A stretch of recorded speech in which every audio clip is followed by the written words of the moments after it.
Êxodo, capítulo 10, do versículo de número 21 ao versículo 29.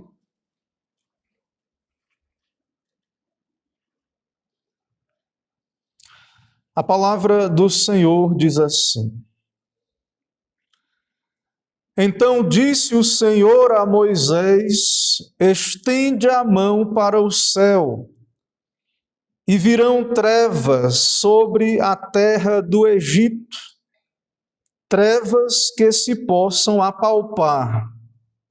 Estendeu, pois, Moisés a mão para o céu, e houve trevas espessas sobre toda a terra do Egito por 3 dias. Não viram uns aos outros, e ninguém se levantou do seu lugar por 3 dias. Porém, todos os filhos de Israel tinham luz nas suas habitações. Então Faraó chamou a Moisés e lhe disse: Ide, servi ao Senhor. Fiquem somente os vossos rebanhos e o vosso gado. As vossas crianças irão também convosco. Respondeu Moisés: Também tu nos tens de dar em nossas mãos sacrifícios e holocaustos, que ofereçamos ao Senhor nosso Deus. E também os nossos rebanhos irão conosco.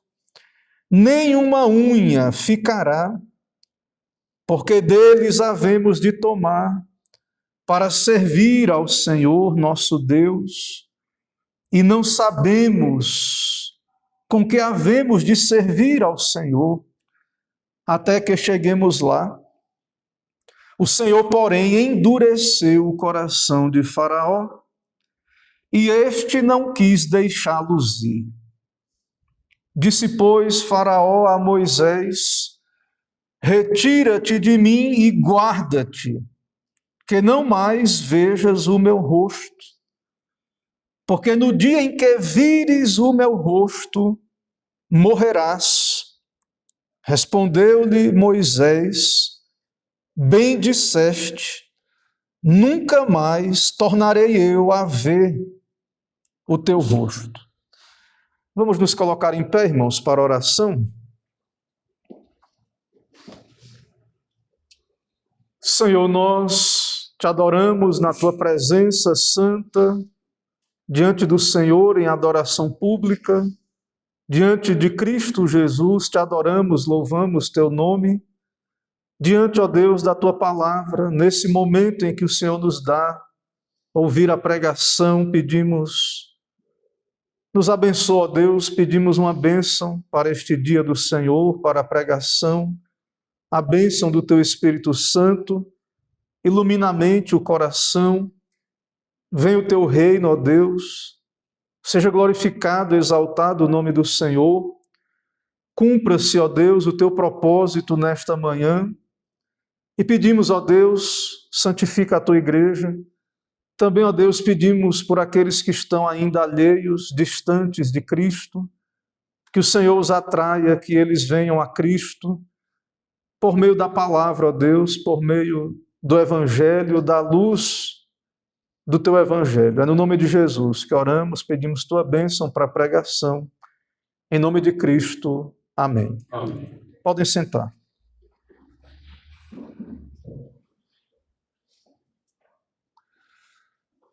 Meus irmãos, na sessão anterior, na primeira parte aqui do capítulo 10, do verso 1 a 20, nós observamos que o Senhor não estava enviando apenas um desastre agrícola. Não é uma mera questão econômica, mas nós observamos que é uma questão de senhorio. O Senhor questiona Faraó: até quando recusarás humilhar-te perante mim?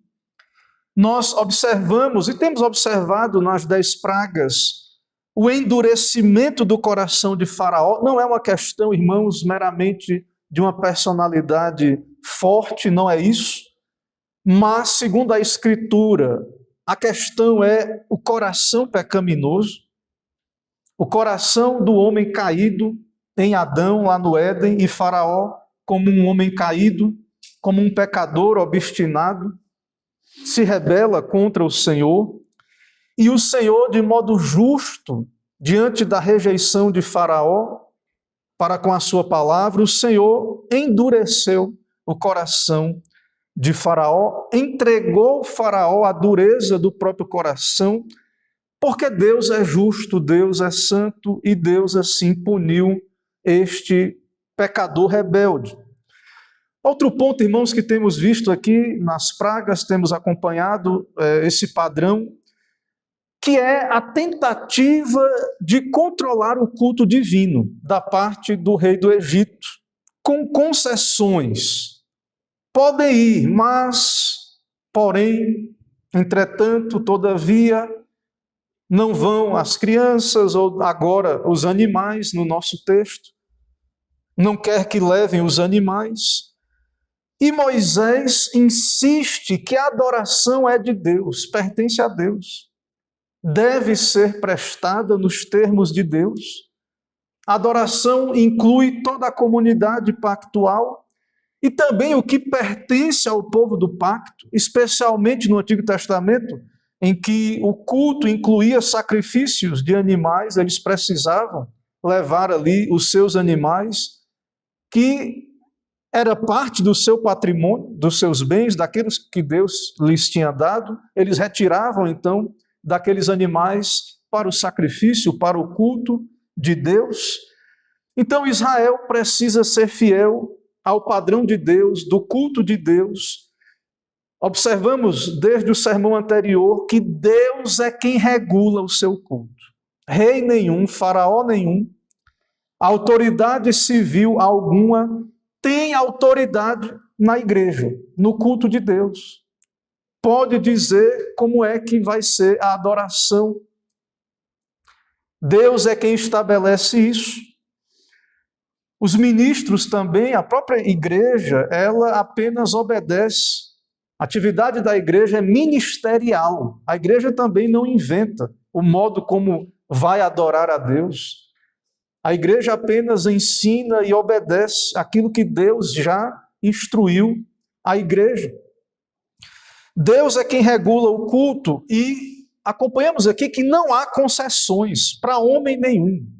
Autoridade humana, homens de poder, não há concessão. E nós vemos também, daqui no texto, que Deus envia juízo contra este rei corrupto, Faraó, que tem um coração obstinado.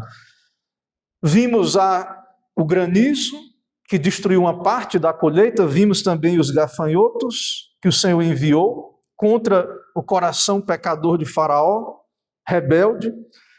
Na sequência, então, dos gafanhotos que destruíram uma parte da lavoura, depois já de ter sido destruída a outra pelo granizo, as pedras. E então, irmãos, Faraó não se humilhou. E então, agora, em nosso texto, o Senhor enviará a praga das trevas. E mais uma vez precisamos estar atentos que essa é uma disputa por senhorio, por soberania. A questão aqui, irmãos, nessas pragas é quem é que manda. É o Senhor ou é Faraó? Então, Deus é o Senhor de Israel, do seu culto, de toda a terra, até sobre o Egito. Deus é o Senhor. Deus é quem legisla, quem dá leis, quem estabelece leis, não o homem. O Senhor salva um povo para obedecer às suas leis.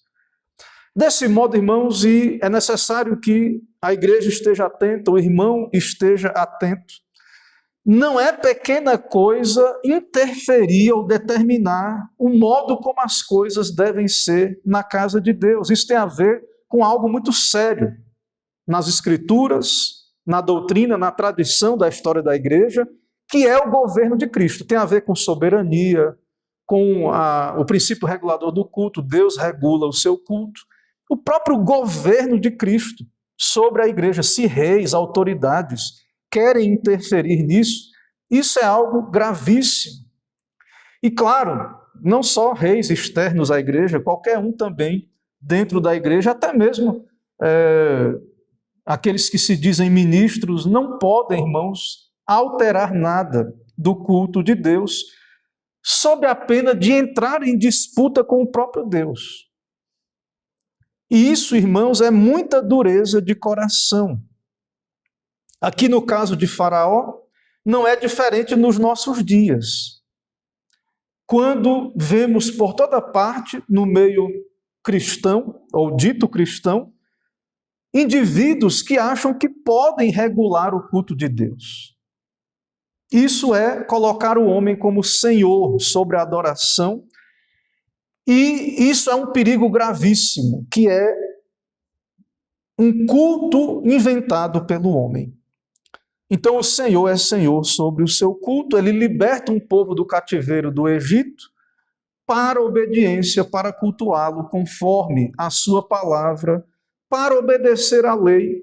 E claro, temos os 10 mandamentos que falam do culto, a primeira parte dos 10 mandamentos, temos toda a lei de Moisés no contexto do Antigo Testamento, temos agora nós na Nova Aliança o Novo Testamento, a Escritura toda nos dá princípios sobre estas questões, que o culto deve ser em espírito e em verdade, de acordo com a palavra de Deus. Isso tem a ver com salvação, somos salvos para isso, tem a ver com senhorio, com soberania, com a nossa posição de servos. Nós somos servos, estamos aqui para servir a Deus, obedecer à vontade revelada e, como igreja, também os ministros apenas comunicar a vontade de Deus conforme a Escritura. É isso que Moisés fez para Faraó.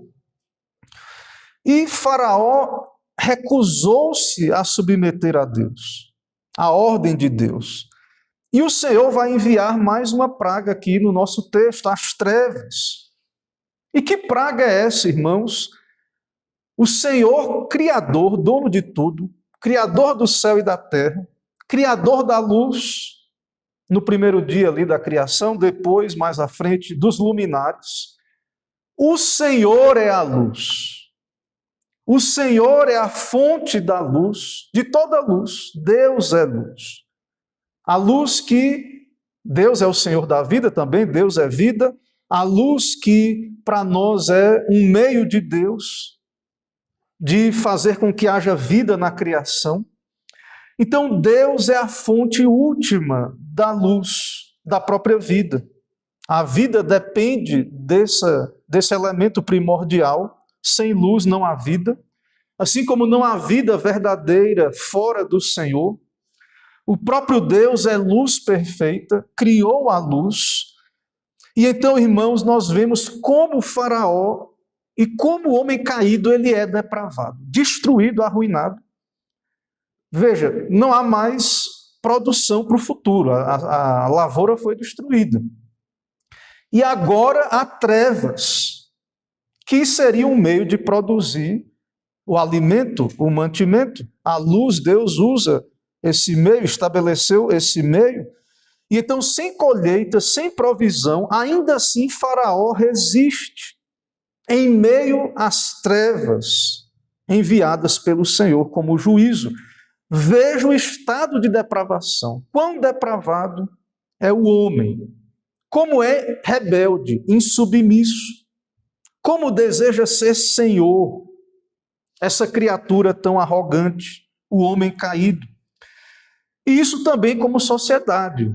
A sociedade egípcia, uma civilização próspera, uma terra do sol, conhecida também como uma terra do sol, agora amaldiçoada pelo Senhor, em trevas, sem lavoura, sem luz, indispensável à produção.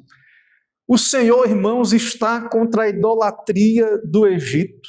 O Egito está arruinado. O seu falso deus Ra, Deus do sol, nada pode fazer contra o Senhor. Porque, na verdade, a criação toda é do Senhor, só há um Deus criador. Ra é um falso deus, é um ídolo. Não tem poder algum, é uma criação humana. Só há um Deus criador do céu e da terra, que no princípio separou luz das trevas. O Senhor pode apagar a luz. É Ele que pode apagar a luz e entregar esse mundo às trevas, se Ele quiser. Lembra, irmãos, lá em Gênesis 1, Deus criou os céus e a terra, e Ele criou também a luz, antes de criar os luminares que vieram depois. Então, segundo a Escritura, a luz ela é uma criação anterior, não depende dos luminares. Deus usa os luminares, sol e lua, que reflete a luz do sol, para iluminar. Mas a luz é uma criação de Deus, a luz está nas mãos de Deus, debaixo da soberania de Deus. Deus é Senhor sobre a luz, Ele tem o poder de apagar a luz, ao mesmo tempo que mantém a terra de Gósen na casa do povo de Israel, nas casas ali, com luz, onde o seu povo estava. Interessante isso, o único lugar onde os egípcios poderiam achar alguma luz era nas casas do povo de Deus. Veremos isso em nosso texto. Desse modo, irmãos, veremos aqui em nosso texto o dia em que o Senhor apagou a luz do Egito, como um anúncio de juízo e morte. A partir desse texto, irmãos, irei expor o texto a partir do tema Cristo contra a falsa luz egípcia. Cristo contra a falsa luz egípcia. Em primeiro lugar, veremos a falsa luz do Egito, do verso 21 ao 23, a primeira parte do verso 23, 23a, veremos a falsa luz do Egito. Veja que o Senhor imediatamente manda Moisés estender a mão e virão trevas sobre o Egito, trevas como um juízo de Deus, trevas que se possam apalpar, trevas espessas, as pessoas não viam umas às outras, trevas completas, a ausência total de luz por 3 dias. Irmãos, os egípcios, o Egito, assim como todo idólatra, o Egito vive num mundo de ilusão. O idólatra vive num mundo de ilusão, criado por suas idolatrias e falsidades. E Deus, então, desmascara a idolatria. Deus quer ser exaltado, que isso seja contado para os filhos de Israel, para as gerações vindouras, para nós aqui hoje em Braga. Deus quer que seja anunciado isso. Deus desmascara toda idolatria, ilusão dos idólatras, dos pagãos, porque o homem sem Deus não quer atribuir glória a Deus, prefere atribuir a criatura, aos seus ídolos. O homem orgulhoso, então, faz isso. O Egito orgulhoso de ser uma terra luminosa, uma terra de luz, atribuía aquilo ao seu Deus Sol, chamado Ra. Ou seja, essa questão para os egípcios é uma questão religiosa. Eles então, a partir do engano, da mentira, eles então forjam uma visão de mundo baseada em suas falsas concepções. Isso, irmãos, é o resultado da apostasia humana. Quando o homem não quis ouvir a palavra de Deus, pecou, rejeitou a palavra de Deus, vira as costas para a palavra de Deus. Desse modo, o homem precisa criar uma realidade paralela e falsa, em que ele manda. Ele atribui explicações para como as coisas funcionam. E o homem, então, nega a glória de Deus, nega a soberania de Deus e atribui à criatura o poder que pertence a Deus. Deus criou a luz. Deus criou também as 2 fontes de luz principais que governam o dia e a noite. O sol para governar o dia, a lua para governar a noite, não tendo luz própria, mas refletindo a luz do sol, o que é suficiente para a noite. Então é muito interessante notar que primeiro Deus criou a luz e depois os luminares, em Gênesis 1. Ou seja, a luz em si é algo maior que os luminares. e aponta para algo maior. Os luminares são meios que Deus criou para iluminar, mas não são eles em si mesmos a luz, mas instrumentos de Deus para iluminar. E Deus é a fonte última de luz do universo. Ou seja, irmãos, trevas não é só não ter sol, mas trevas, nas Escrituras, aqui no nosso texto, é juízo de Deus. Deus envia trevas, porque Ele é o Criador, é o dono da luz e pode apagá-la, como um juízo contra a falsa luz da humanidade. E isso aconteceu no Egito, um apagão extraordinário. Não um mero eclipse, ou não um dia cheio de nuvens que fica escuro, não é isso. O texto diz um apagão, trevas espessas, um blackout completo, nenhuma luz ali, como num ambiente completamente fechado, sem uma fonte de luz interna, ninguém se enxergava, zero de iluminação. E onde está o poder do Egito agora diante disso? Onde é que está a luz do Egito? Não é o Egito criatura de Deus? Não depende o Egito de Deus até para enxergar um palmo na frente do seu nariz? Não deve o Egito obediência a Deus? Mas o Egito é orgulhoso, é o que temos visto, e não é diferente com a humanidade, irmãos, dos nossos dias, que tem uma falsa luz, que atribui à criatura o que é devido ao Criador. Veja, na volta de Cristo, quando Cristo retornar, antes de renovar todas as coisas, o Senhor as desfará. E o que é que a Bíblia diz sobre a luz do sol, da lua, as estrelas? O profeta Joel, capítulo 2, verso 31, falando do dia do Senhor, diz: o sol se converterá em trevas e a lua em sangue, antes que venha o grande, temível, terrível dia do Senhor. O sol se transformará, converterá em trevas. O profeta Isaías, no capítulo 13, do verso 9 em diante, falando do dia do Senhor, da volta de Cristo. Eis que vem o dia do Senhor, dia cruel, com ira ardente e furor, para converter a terra em assolação e dela destruir os pecadores. E veja agora o que diz da luz dos luminares. Porque as estrelas e constelações dos céus não darão a sua luz. O sol, logo ao nascer, se escurecerá. A lua não fará resplandecer a sua luz. Castigarei o mundo por causa da sua maldade, e os perversos por causa da sua iniquidade. Farei cessar a arrogância dos atrevidos e abaterei a soberba dos violentos. O sol dá luz porque Deus concede isso para ele. As estrelas, a lua, Deus é quem concede isso. Também temos o anúncio de trevas como juiz em Apocalipse 16:10. Derramou o quinto, no caso o anjo, a sua taça sobre o trono da besta, cujo reino se tornou em trevas. O reino da besta se tornou em trevas.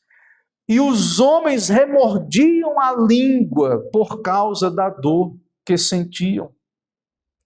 Logo, irmãos, os astros não são deuses. Os astros não mandam em nada.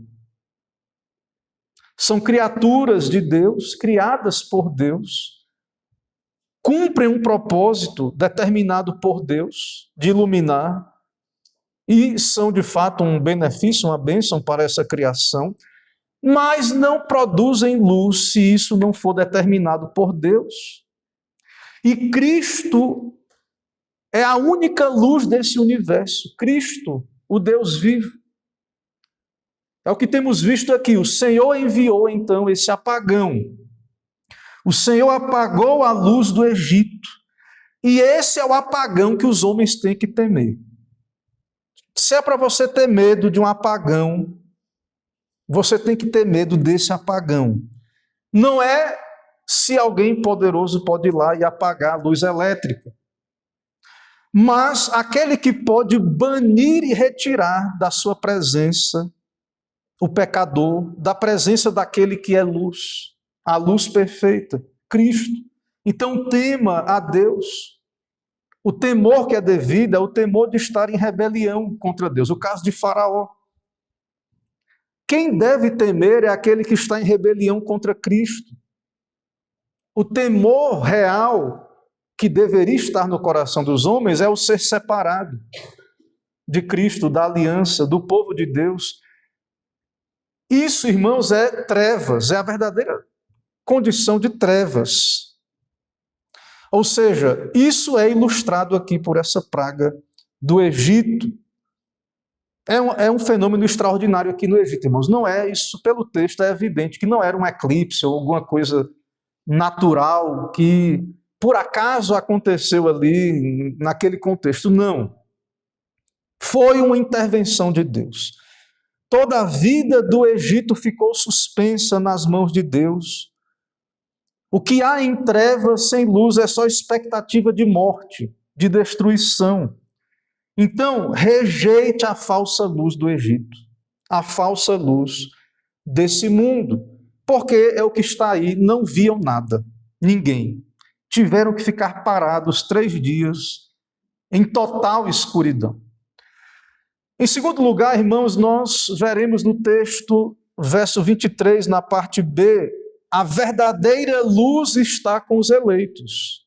Na segunda parte do verso 23, veja aí que, porém, todos os filhos de Israel tinham luz nas suas habitações. O Egito em completas trevas, aqui mais uma evidência que não foi eclipse, não foi nuvem, porque a terra de Gósen fica no delta do Nilo, ali ao nordeste do Egito, então não tem como haver um fenômeno que não alcançasse também a terra de Gósen, onde o povo de Israel habitava. Então aqui Deus, mais uma vez, faz separação, uma distinção pactual. O Senhor julga o Egito e cuida e preserva o seu povo e manifesta que o trata diferente. Temos aqui uma intervenção divina. E Deus age de modo distinto com o povo da aliança. Então, como pode essa escuridão cobrir toda a terra, menos a terra de Gósen? Isso acontece, irmãos, porque Deus está com o seu povo. Deus está com Israel. Israel tem a presença favorável de Deus. E como estamos argumentando, Deus é luz, a luz perfeita. Essa luz está com o seu povo, é refletida através do seu povo. É por isso que o único lugar onde os egípcios poderiam ver luz era na casa do povo de Deus. E não é por acaso, irmãos, que nós temos em toda a Escritura esse ensino sobre a luz. Podemos traçar uma teologia bíblica sobre a luz. Desde o Gênesis, temos aqui essas pragas. Cristo fala sobre a luz, ali, Sermão do Monte, em outras passagens. Vimos também os profetas falando sobre as trevas, Apocalipse também trata disso. Então nós vemos que há uma teologia bíblica da luz. A luz criacional aponta para algo maior. No Evangelho de João, ali, logo no princípio, no capítulo 1, João diz: no princípio era o Verbo, e o Verbo estava com Deus. E o Verbo era Deus, ele estava no princípio com Deus. Todas as coisas foram feitas por intermédio dele, inclusive a luz. Nada do que foi feito sem ele, no caso, se fez. E aí veja o que João diz: a vida estava nele, e a vida era a luz dos homens. A luz resplandece nas trevas, e as trevas não prevaleceram contra ela. O povo de Deus tem a luz de Cristo.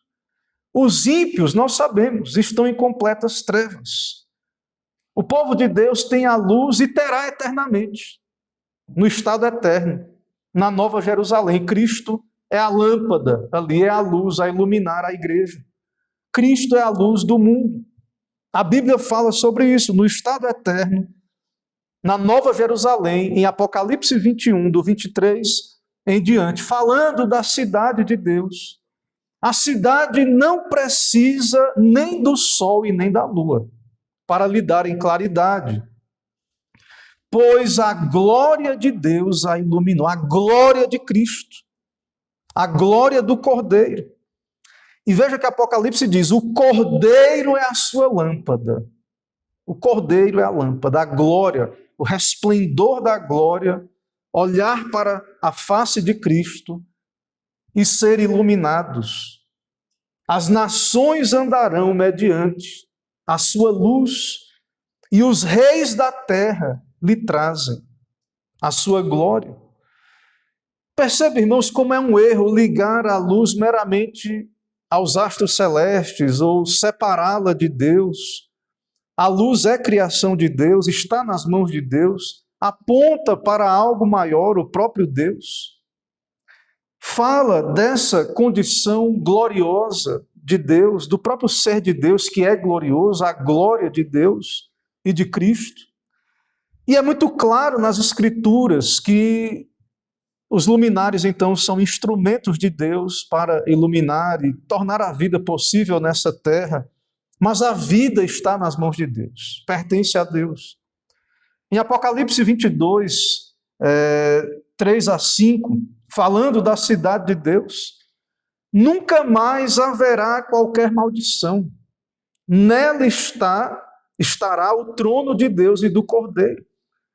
Os seus servos o servirão, contemplarão a sua face, e na sua fronte está o nome dele. E aí veja, então já não haverá noite, nem precisam eles de luz de candeia, nem da luz do sol, porque o Senhor Deus brilhará sobre eles e reinarão pelos séculos dos séculos. O homem ímpio, ele não tem direito natural à luz de Deus. O homem ímpio caído, ele perdeu todo o favor de Deus. Deus envia, é verdade, o sol e a chuva sobre justos e injustos, mas a luz e a vida, no sentido de bem-aventurança, não é um direito do homem caído. O homem caído é um usurpador das boas dádivas de Deus, não agradece a Deus, atribui à criatura a glória, a gratidão. O ímpio não tem direito em si mesmo de ter a luz eterna de Cristo sobre si, de viver na luz, mas é um justo juízo de Deus que eles sejam entregues às trevas, caso não se arrependam, que é o próprio conceito de inferno, de trevas. Ser banido da presença do Senhor é ser lançado em trevas eternas. E eles são, de modo justo, lançados nas trevas porque rejeitam a luz. A verdadeira luz que está em Deus, na presença de Deus. Fora de Deus, banido da presença de Deus, só há trevas, choro e ranger de dentes e trevas.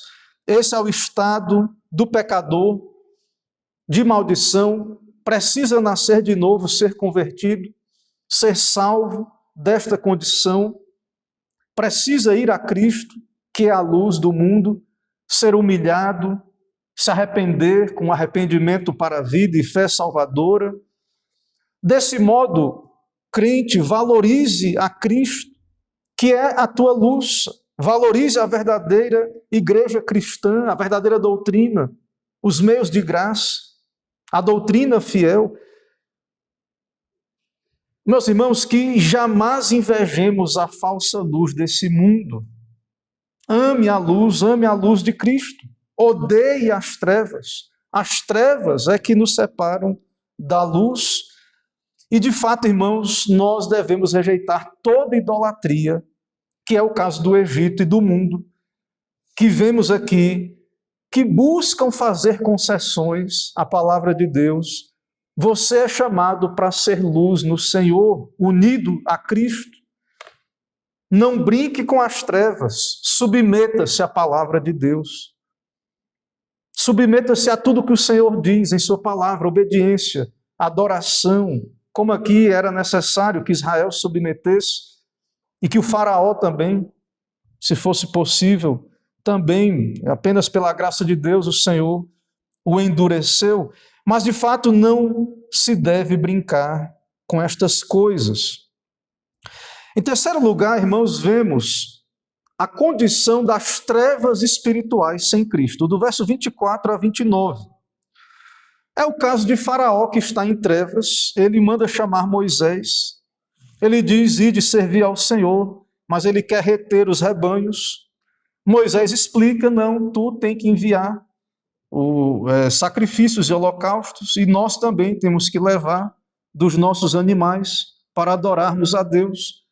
E no verso 27 diz: o Senhor endureceu o coração de Faraó, este não quis deixá-los ir, e a consequência deste endurecimento é Faraó dar ordem: retira-te de mim, guarda-te que eu não mais vejo o teu... guarda-te que não mais vejas o meu rosto, porque no dia em que vires o meu rosto, morrerás. Irmãos, há condição de trevas, de orgulho, de endurecimento, e Faraó, mesmo em trevas, tenta manter o povo cativo, por meio de manter os bens, o patrimônio cativo. Então, Faraó deseja ter controle, talvez deixar algo ali para que o povo deseje ou necessite voltar, ou tenha motivo para voltar para o Egito. Mas, de fato, irmãos, aqui no final do capítulo 10, nós temos a rejeição completa da parte de Faraó dos meios de graça. Eu falei sobre isso na primeira parte do capítulo, mas, na verdade, isso acontece aqui no final do capítulo. Por algum tempo, irmãos, os egípcios tiveram acesso aos meios de graça, à palavra de Cristo. Viveram em meio ao povo de Deus. O povo de Deus, ao povo de Deus foi confiado os oráculos de Deus. O povo de Deus é guardião da palavra de Deus. A palavra de Deus, irmãos, ela é anunciada a partir da igreja. Deus usa a igreja, o seu povo. Deus deu à igreja ser guardiã dos oráculos de Deus, da palavra de Deus, da revelação de Deus. E o povo de Deus passou, então, um bom tempo ali no Egito. Deus depois enviou Moisés, uma figura messiânica, um tipo de Cristo, de tal modo que o Egito teve, por considerável tempo, acesso à palavra de Deus. Tiveram ali o profeta de Deus, o povo de Deus, próximo a si. Mas agora, Faraó, o povo, representado por Faraó, endurecido, rejeita o próprio Deus, o próprio Cristo, os meios de graça. Deseja a separação completa de Israel, de Cristo, do seu povo. Rejeitam reconhecer quem é o Senhor, rejeitam reconhecer quem é o dono, o Criador da luz. Não querem a revelação do Senhor. Querem que sejam do jeito deles. Querem mandar em Deus no seu culto, no seu povo. E veja que o endurecimento espiritual, irmãos, é algo muito grave e caminha nessa direção. A apostasia, tanto de indivíduos como de igrejas, de denominações. Não acho que começa assim, está ali o povo fiel, um crente fiel ou uma igreja fiel, e aí amanhã está totalmente na heresia, nas trevas. Não é assim que acontece, não. São aberturas, são endurecimentos, são disputas por senhorio. Quem manda é Deus, é a minha vontade, ou é a de Deus, é a doutrina de Deus, ou é a do homem. E essas coisas, então, vão levando para um afastamento, endurecimento. Deus pune para que o pecador veja a maldade do seu coração, a dureza do seu coração, muitas vezes permitindo isto. E, finalmente, então, nós temos a triste situação de muitos que não querem mais, diz, retira-te, eu não quero ouvir pregação, ler Bíblia, não quero meio de graça algum, contato algum com a igreja, com o povo de Deus, com a pregação genuína do Evangelho. Então, esse é um ponto muito crítico de endurecimento, que é afastar a si mesmo dos meios de recuperação. O remédio está no Evangelho, na Boa Nova. Mas o pecador em trevas, ele vai afastar a si mesmo dos meios de recuperação. É o que está aí no verso 28. Quando o faraó diz: retira-te de mim, guarda-te, que não mais vejas o meu rosto. Ameaçou Moisés de morte. Não quero mais ouvir a palavra do Senhor. Não quero mais ouvir nada de Cristo, de sua palavra. Não quero a oração de Moisés. Moisés é um tipo de Cristo no sentido da intercessão, da oração. E isso, irmãos, é trevas espirituais sem Cristo. Isso é juízo de Deus. Isso é o ímpio entregue a si mesmo, a dureza de coração. Isso é justo juízo para aqueles que rejeitam a palavra de Deus, rejeitam Cristo.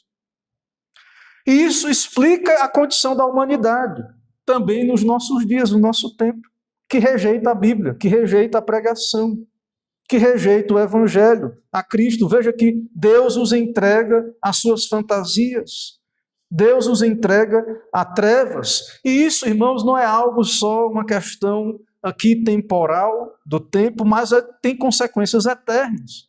Estão em trevas aqui e, em morrendo nesta condição, estarão em trevas eternas. O Egito representa, então, o mundo, a humanidade, que tem acesso aos meios de graça, mas que finalmente ordena: retira-te da nossa presença. Sociedades, culturas que não queremos igreja. Culpam a igreja, acham que se tem alguma coisa ruim no mundo é culpa da igreja. Não sabem eles que a igreja é o sal da terra e luz do mundo. Né? Não é pior, a sociedade não está pior. As trevas, a situação não está pior porque Deus tem uma igreja na terra sendo sal e luz. E então é justo que Deus retire a sua palavra, os meios de graça. Porque, como falamos, o ímpio não tem direito inerente aos meios de graça, como ele não tem direito inerente à luz. Por isso que será tirada dele, na eternidade, a luz. Ficará em trevas eternamente. Deus dá a luz, concede a luz por sua bondade e graça, assim como ele concede também a pregação do Evangelho. Ter contato com a luz, com Cristo, com a palavra, com a igreja é graça, é privilégio, que pode ser retirado. O pior é que o próprio pecador pode ele se excomungar de Cristo, da igreja. O próprio pecador, ele pode chegar e ele mesmo, pecadores individuais e sociedades também, e como que se disciplinarem, se excomungarem, colocarem a si mesmos completamente numa condição sem recuperação. Eles acham que venceram, né, quando fazem isso. Destruímos a igreja, acabamos com essa pregação que incomoda. Mas, na verdade, isso vem do Senhor, é juízo de Deus. Isso é um ato judicial de Deus, da soberania de Deus. Deus retira a igreja, os entrega a si mesmo. Vão viver nas ilusões, não é o que vocês querem? Acreditar em mentira? Porque quando vem alguém pregando a verdade, a igreja prega a verdade, não quer. Então resta juízo. E não há esperança se não houver arrependimento disso. Por isso que tem que ser pregado com toda seriedade isso. O que é, irmãos, uma sociedade sem Cristo, sem a palavra, sem igreja? Igreja verdadeira. Eu sei que tem, infelizmente, muito falso evangelho, mas o que é uma sociedade? O que é a sua vida sem Cristo, sem a igreja? Sem a pregação, sem a escritura? O que é que sobra? trevas espessas, totais. Você não vê nada, você não vai ver um palmo na frente do seu nariz. E aqui nós temos então um alerta do perigo de negligenciar tão grande salvação. O perigo de não valorizar Cristo e sua igreja. Ainda, irmãos, a partir do texto, algumas aplicações. De fato, é algo terrível que vimos aqui, uma tragédia, uma praga de trevas, aponta para uma condição miserável do ímpio na eternidade. Mas, irmãos, há esperança. O que vemos aqui no texto, na Escritura, na palavra de Deus, é que há esperança mesmo em meio a um mundo que rejeita a Cristo, a luz, o Senhor. Cristo, ele é o rejeitado. Ele veio para os seus, não foi para o Egito, ele veio para os seus, e os seus não o receberam. O seu próprio povo não o recebeu. O condenou por ser ele o Cristo. Ele disse, é o Cristo. Ele sou o Cristo, tu o dizes. Depois confirme, ele é condenado por ser quem ele é, o Cristo, o Messias, o Deus homem, a luz, a verdade, a vida. E os seus o crucificaram por mãos de iníquos. Então Cristo vem para esse mundo, ele é de fato rejeitado e é salvador dos pecadores, de todos aqueles que vão a ele, mesmo sendo rejeitado pelos seus, por esse mundo. Isso não altera o fato de quem ele é, o Salvador. E também João diz que os que o recebem são nascidos não da vontade da carne ou do sangue, nem da vontade do homem, mas de Deus. Então há esperança em Cristo, no Evangelho, para pecadores. Agora, não há esperança no engano. Não acho que Deus vai abençoar a mentira, a falsa religião. Não acho isso, que Deus vai abençoar o engano. Deus é luz, não há nele treva nenhuma. Não há esperança fora de Cristo, da palavra de Deus. Não há esperança fora da aliança de Deus, do pacto de Deus, da sua igreja. Nós temos e observamos aqui sobre o estado eterno, sobre a cidade de Deus, sobre a condição dos ímpios eternamente, nós temos aqui na Escritura e sabemos o estado final dos que estão em Cristo, estarão na luz eternamente, e o estado final dos ímpios, em trevas. Não existe qualidade de vida nenhuma fora da luz. Luz é bom para dormir, né? Escuro, dormir, ok. Mas não existe qualidade de vida nenhuma. Não dá, a vida não dá para viver, produzir, trabalhar. Imagine viver eternamente sem luz. Vida eterna não é existir eternamente. Não é isso que a Bíblia chama de vida eterna. O estado do ímpio em trevas, banidos da presença de Deus em trevas, isso é morte. Fora de Cristo, fora da luz, desespero eterno. É o que pode ser descrito, irmãos, como morte. Morte não é ser aniquilado, virar poeira cósmica. Tire da sua cabeça qualquer ideia desse tipo.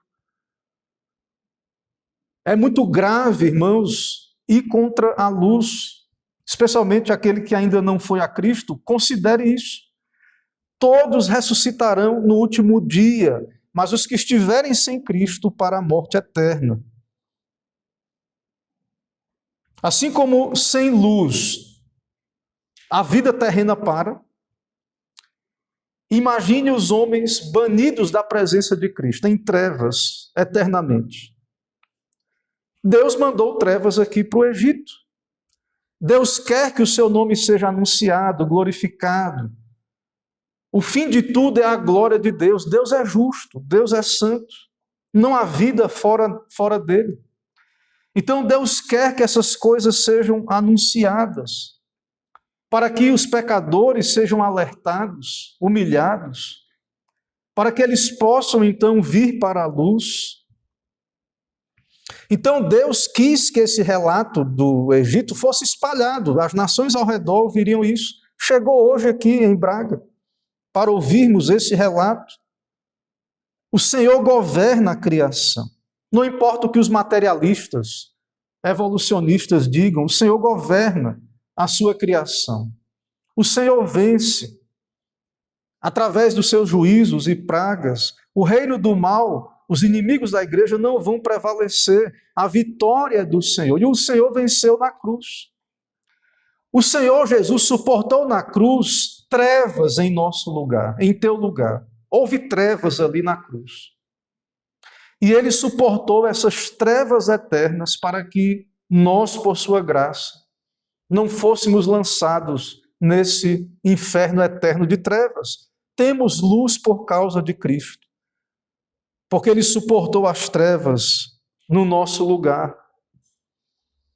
Então não tema diante das trevas ao redor desse mundo, a batalha é do Senhor, há esperança em Cristo, a vitória pertence ao Senhor, o Senhor está tratando com esse mundo.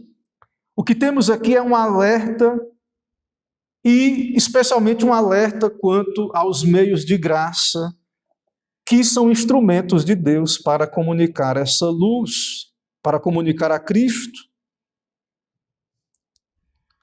Há algo muito sério aqui, irmãos. Veja que Faraó, ele teve muito tempo, oportunidade de ouvir a palavra.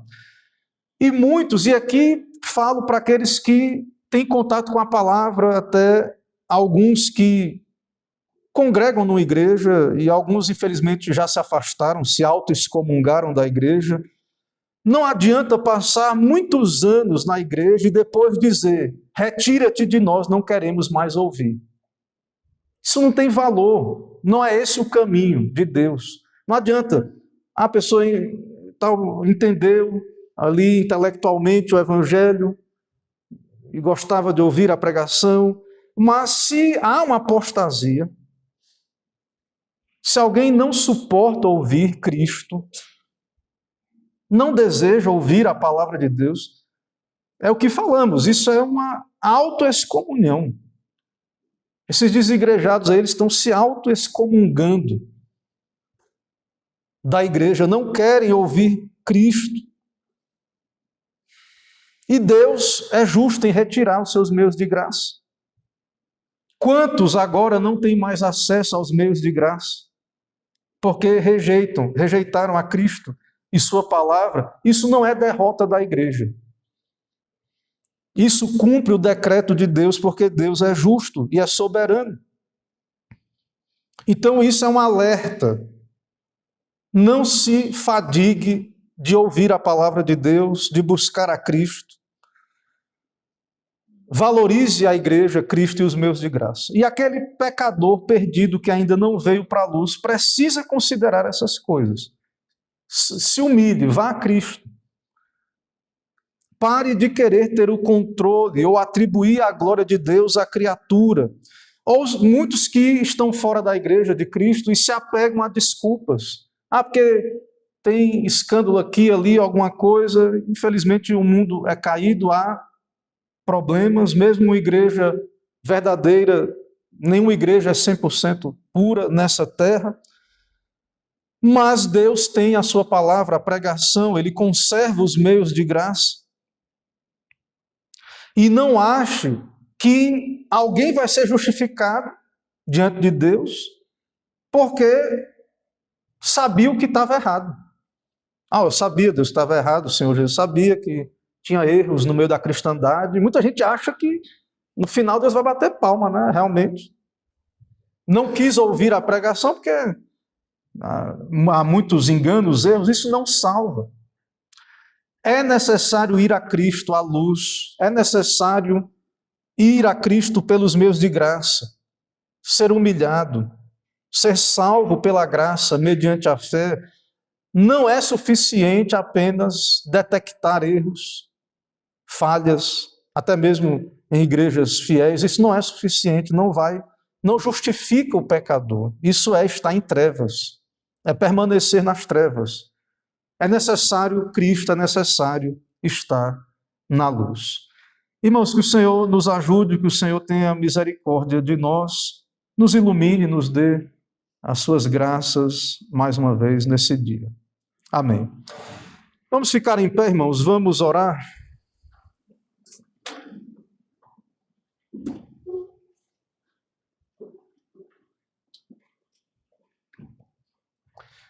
Senhor, nós queremos te louvar pela tua palavra, pelas tuas graças e misericórdias nesse dia que nos alcançam, poder ser o teu povo, ó Deus, pecadores justificados, salvos pela tua graça.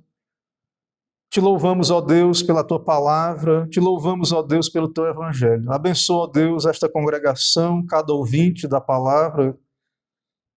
Pedimos, ó Deus, pelos teus servos que já estão em Cristo, que o Senhor os desperte, abençoe, ó Deus, espiritualmente. Também pedimos, ó Deus, por aqueles que ainda estão em trevas, que o Senhor tenha misericórdia, ó Deus, que o Senhor resgate pecadores, traga para a luz, ó Deus. Assim nos dá a discernir estas coisas. Dá-nos um dia abençoado. Ó Deus, nos dá meditar na tua palavra, buscar o teu reino durante todo esse dia. Nos prepara para mais uma semana de lutas. Nos fortalece espiritualmente, ó Deus, para que possamos te servir, andar na luz durante a semana. E abençoa o teu reino em toda a terra. É no nome de Cristo que oramos. Amém.